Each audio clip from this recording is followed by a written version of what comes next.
The United States is notorious for its presidential and primary elections. The notoriety was gained by the United States' ability to prolong electoral campaigns, months and even years earlier than what would be considered effective. Within these long and expensive campaigns, proper strategies and institutions are put into place.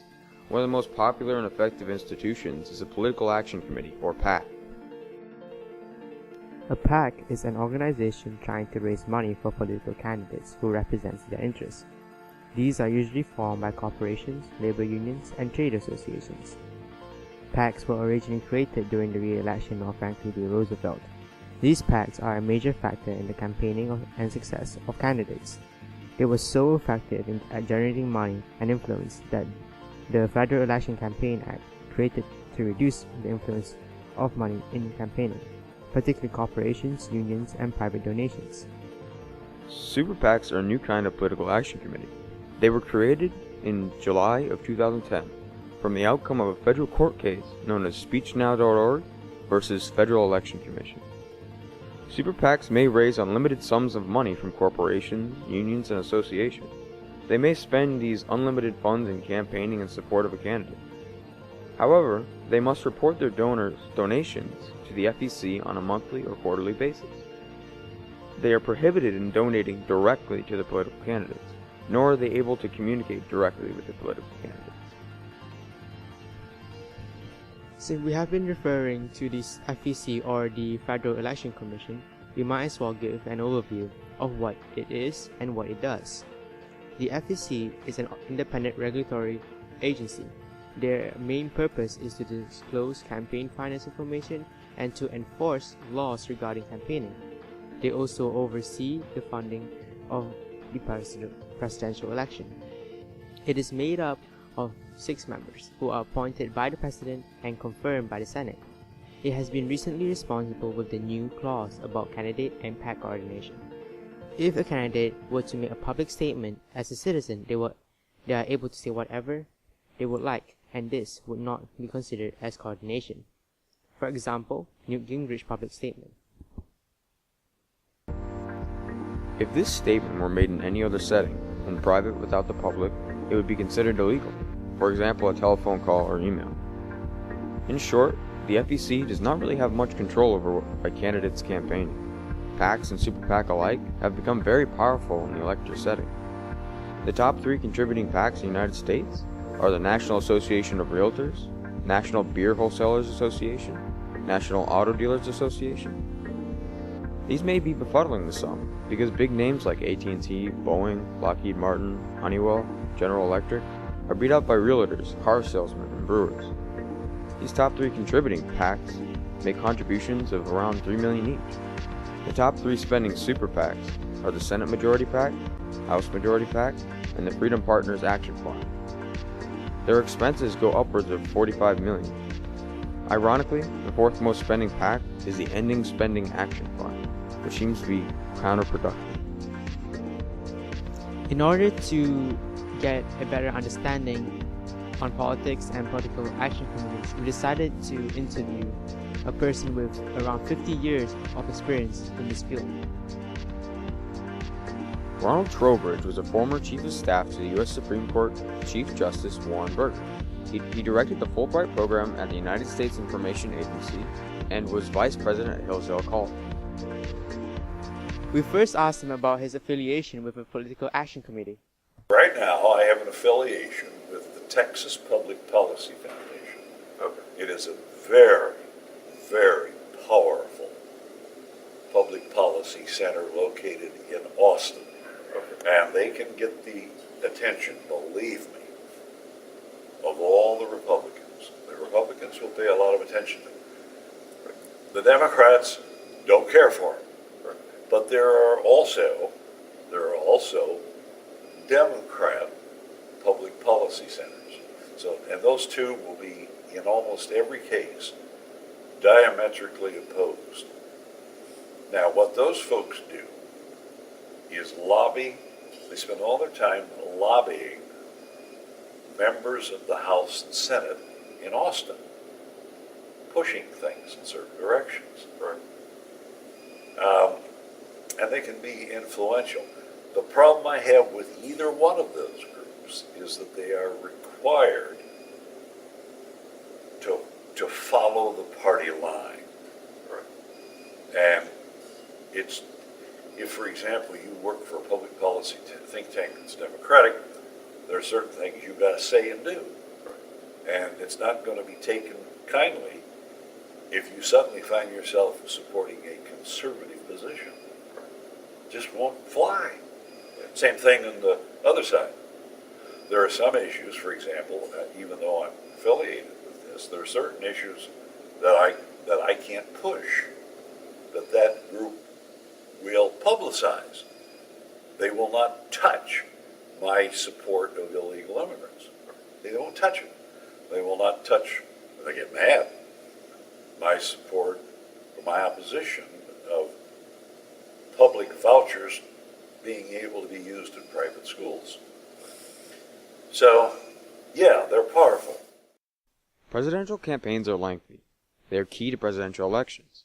But are the resources used and the media attention gained as warranted as they claim?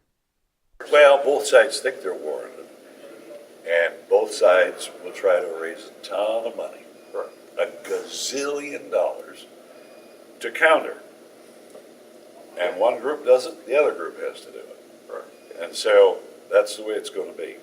Whether it should be that way or not, I mean, that's the way it's going to be. And you will never stop money. I don't care what law you pass. It's like raining on a roof and there's a leak somewhere. That water is always going to get in. And if you try all the restrictions you want, you are never going to cut off the money, and it's always going to be a battle between groups who have lots of money. Now, you see this, for example, you notice Jeb Bush has probably already declared. Now, that's very bright, because what he wants to do is to dry up the money for Republican competitors. And at some point, I presume it's going to be Hillary Clinton, maybe Elizabeth Warren, but they're going to get out there pretty early because they want to get the money. So even if you don't like it, the point is that's the reality of it, and that's the way it's always going to be. Would you say political action committees are the front runners for the generation of money and political influence? Yeah, it is, and there is a limit to how much you can give a given candidate, but because of the law now, you can give money, not to the candidate, but you can give it to this political action committee, which will do all your work. So I don't give it to you, I give it to you by giving it to them so they can advertise you. You're never going to stop that. Yeah. And you're going to get right-wing people giving money to right-wing things, and then you're going to give labor unions giving money to left-wing things, and it's never going to go away. There was a recent Supreme Court case where super PACs gained the ability to receive unlimited donations. Does this affect PACs in the political system? Well, really wealthy people can buy the election. The problem with that argument is both sides have ways of getting lots of money. So, I mean, you're going to get some rich right-winger giving lots of money to somebody, but you're going to have organized groups giving lots of money to somebody else. And I think at the end of the day, most candidates through different groups tend to end up with pretty much the same amount of money. So it's apples to apples. And you say, well, but we're spending $1 trillion on this. Yeah, but both sides are. So that enables a kind of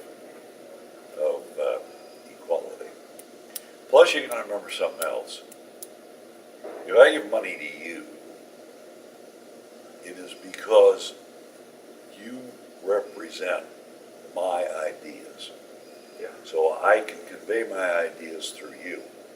What that means then is that if I give money to you, it's my free speech to support ideas that you have to implement. So if you deny the money, you really deny free speech. Do you agree with the Supreme Court's decision? I think it's because both sides understand how that works and both sides abuse it. Right. So there's equal abuse Right. because they're all out getting this dough and they're all out getting that dough. And you don't have any enormous disparity. There have been times, believe it or not, when the Democratic Party has raised more money than the Republican Party.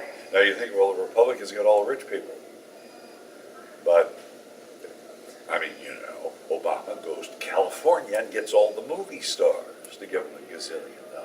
So, I think there's an equality there of both sides getting too much money. All right? So then you'd be saying, as you said, it does not mess up the democratic process at all because both sides have the same parameters. They're both allowed. Yeah, and they go to different groups. Right. They just go to different groups. Okay. Sure. Yeah. Sure. Now, you got to also remember, this is where it gets strange. Well, a Republican can go to a businessman, get a lot of business money. But business people often give to Democrats and say, don't pass legislation that harms me. Right. So you'll get some gazillionaire, you think, well, we're going to give money to the Republican, gives it to the Democrat, and then says, don't pass legislation to control me. They want protectionism. Yeah. You see? Yeah. They'll say, buy my product, not some foreign product, and I'm going to give you, a Democrat, a lot of money to protect me. Oh, the whole thing is so dishonest. That's what I said.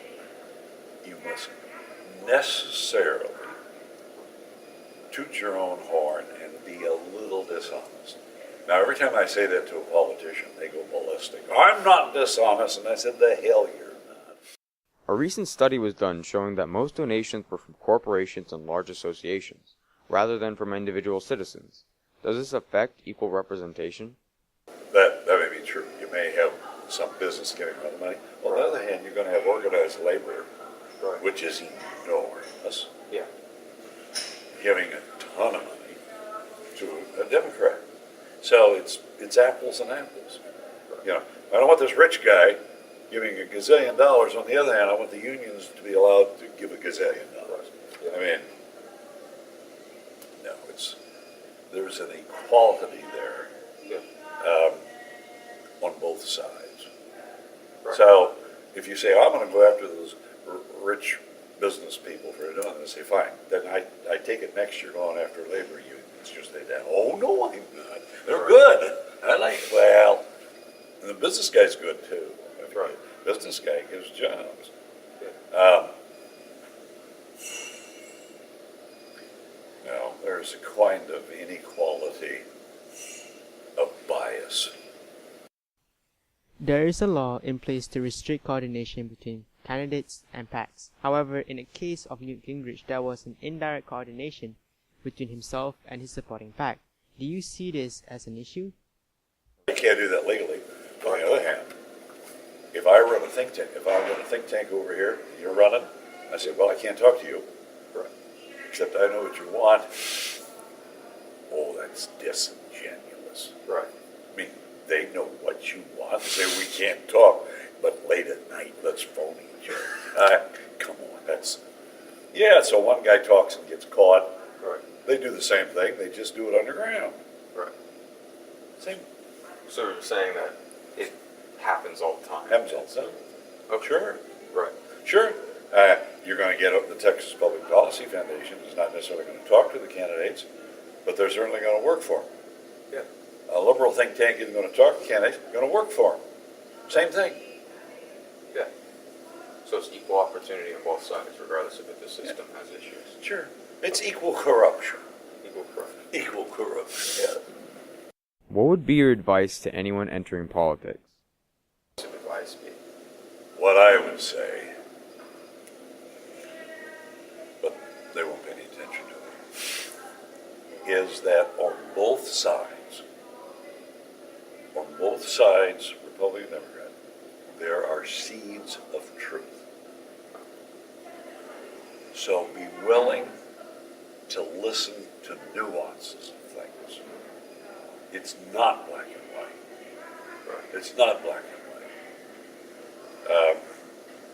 There are, as I said with Obamacare, there are things about it that are legitimate, there are things about it that are bad. But to simply conclude it's all black or white, you're being dishonest when you do that. That's the problem I have with a lot of people. For example, I don't listen to Hannity, or whatever his name is, because he's too myopic. Right. He doesn't take into consideration the nuances.